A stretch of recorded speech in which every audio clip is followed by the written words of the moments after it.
పశ్చిమ బెంగాల్‌లో దొంగతనంగా గెలిచింది బీజేపీ అంటోంది మమతా బెనర్జీ.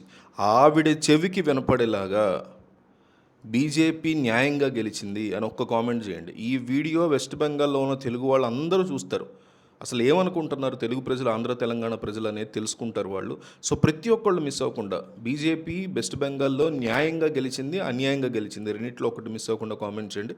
పశ్చిమ బెంగాల్ ప్రాంతంలో రాజకీయాల గురించి అంటే బీజేపీ ఇప్పుడు అక్కడ అడుగులు వేసినటువంటి తీరు అందరినీ ఆశ్చర్యపరుస్తుంది. ఘన విజయం. ఒకప్పుడు అక్కడ పాగా వేయడం అసాధ్యం అనుకున్న చోట ఇప్పుడు ఆ పార్టీ పక్కా వ్యూహంతో ముందుకెళ్ళి సక్సెస్ని చాలా స్ట్రాంగ్గా సాధించింది. దీని వెనక ప్రధానంగా 6 అంశాలు కనిపిస్తున్నాయని చెప్తాను నేనైతే. 2024 ఎన్నికలు ముగిసిన వెంటనే ఆ ఓటమి నుంచి పాఠాలు నేర్చుకుని ఆ మరుసటి క్షణం నుంచే బెంగాల్ అసెంబ్లీ కోసం పనులు మొదలుపెట్టింది బీజేపీ పోయిన ఎన్నికలు ఓడిపోయినప్పుడు. సో, దేశం నలుమూల నుంచి ముఖ్యమైన నాయకులు అక్కడికి వెళ్ళి పరిస్థితిని అధ్యయనం చేయడం మొదలుపెట్టారు. క్షేత్రస్థాయిలో ఓటర్లను ఎలా భయపెడుతున్నారు, రిగ్గింగ్ ఎలా జరుగుతోంది అనే అంశం మీద ఒక స్పష్టమైనటువంటి క్లారిటీ తెచ్చుకున్నారు. దాదాపు 8 నెలల ముందు నుంచే 6 కీలక నాయకులు బెంగాల్లోనే ఉండి చిన్న చిన్న ప్రాంతాలని పర్యవేక్షించడం మొదలుపెట్టారు. గత ఎన్నికల్లో జరిగినటువంటి హింస వల్ల కార్యకర్తలు భయపడకుండా మరింత పట్టుదలతో పనిచేసేలాగా వాళ్ళని సిద్ధం చేయడంలో ఈ నాయకులు సక్సెస్ అయ్యారని చెప్పుకోవాలి. కేరళ లేదా జమ్మూ కాశ్మీర్ వంటి ప్రాంతాల్లో హింస వల్ల కార్యకర్తలు ఎలా అయితే ఎదురుదాడికి సిద్ధమయ్యారో అదే పద్ధతిని బెంగాల్లో కూడా అమలు చేసిన పరిస్థితి ఉంది. ఓటర్ దగ్గరికి వెళ్ళి భరోసా కల్పించడం అనేది ఇక్కడ ప్రధానమైన మార్పుగా చెప్పుకోవాలి. బెంగాల్ రాజకీయ పోరులో బీజేపీ చేసినటువంటి కీలక మార్పులు చూస్తే గత ఎన్నికల్లో చేసిన తప్పుల్ని ఈసారి బీజేపీ ఏమాత్రం కూడా చేయలే. అప్పట్లో తృణమూల్ కాంగ్రెస్ నుంచి వచ్చిన వాళ్ళకి వెంటనే టికెట్లు ఇచ్చి అసలైన కార్యకర్తల్ని పక్కన పెట్టిన పరిస్థితి ఉంది గతంలో. కానీ ఈసారి మాత్రం పార్టీ కోసం ఫస్ట్ నుంచి కష్టపడుతున్న బీజేపీలోని సామాన్య వ్యక్తులకే ప్రాధాన్యత ఇచ్చారు.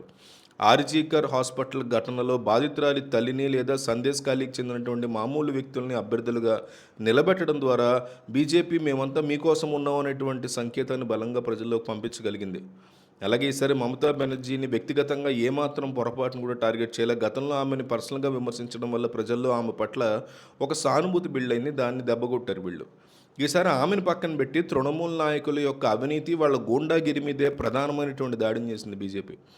ఎన్నికల్ని మమతా వర్సెస్ మోడీలాగా మార్చడానికి ఈ టీఎంసీ ఎంత ప్రయత్నం చేసినా బీజేపీ ఆ వలలో పడకుండా స్థానిక సంస్థల మీద, స్థానిక సమస్యల మీద ఫోకస్ చేసింది. మధ్యతరగతి ప్రజలు కూడా ఈసారి బీజేపీ వైపు రావడానికి ఇది ప్రధానమైనటువంటి కారణం అని చెప్పుకోవాలి. గతంలో ఎప్పుడూ లేని విధంగా మేధావి వర్గం, ఉన్నత వర్గాల ఓటర్లు కూడా ఈ మార్పుని చాలా తెలివిగా గమనించి మార్పుని వైపు నిలబడ్డారు. ఎన్నికల ప్రచారాన్ని హిందూ ఓట్ల సమీకరణ చుట్టూ తిప్పడంలో బీజేపీ వ్యూహం కూడా వర్కౌట్ అయింది. టీఎంసీ మొత్తం ముస్లిం ఓట్ల మీద ఆధారపడుతుంటే బీజేపీ మాత్రం హిందువుల మెజారిటీ ఉన్నటువంటి నియోజకవర్గాల మీదనే పూర్తిగా దృష్టి పెట్టుకుంటూ ముందుకెళ్ళింది.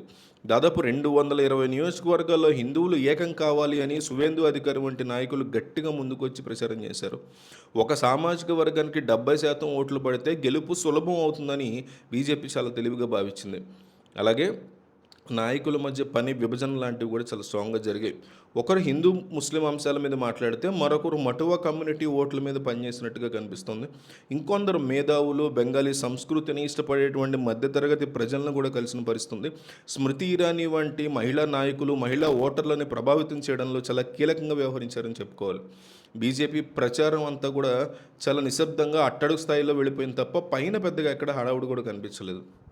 మమతా బెనర్జీ తన శక్తిని కోర్టు కేసులో లేదా అధికారులను బెదిరించడం వంటి అంశాల మీద వృధా చేసుకునేలాగా బీజేపీ ఒక పక్కా ప్లాన్తో ముందుకెళ్ళిందనే చెప్పుకోవాలి. మొత్తానికి ఈసారి చాలా స్ట్రాంగ్గా బీజేపీ దెబ్బ కొట్టింది మమతా బెనర్జీని.